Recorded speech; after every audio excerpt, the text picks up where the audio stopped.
Dyslexia کا patient ہے اور اس کے اندر بیلنس میں خرابی آتی ہے.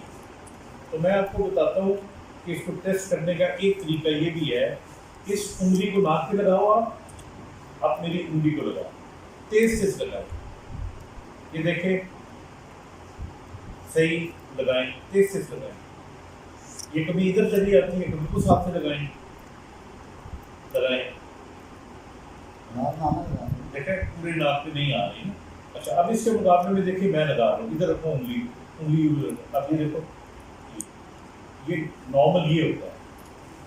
اور ان کا آپ دیکھیں لگاؤ، ناک پہ لگاؤ، اب اس کو لگاؤ.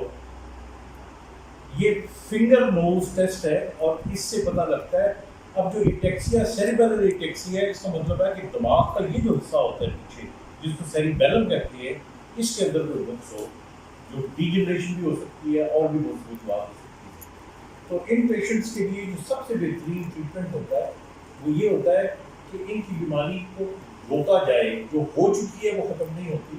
اس روکنے کا طریقہ بہترین یہ ہوتا ہے کہ اس کو ریپیٹیٹیو ایکسرسائزز کرتے ہیں، کیونکہ یہ لوگ چلنے سے کتراتے ہیں، کام کرنے سے کتراتے ہیں، اس سے اور کمزوری بڑھتی ہے اور ان کی جو ایٹیکسی ہے یہ بڑھ جاتا ہے. تو باقی میں آپ کو سمجھاؤں گا اس میں. Thank you.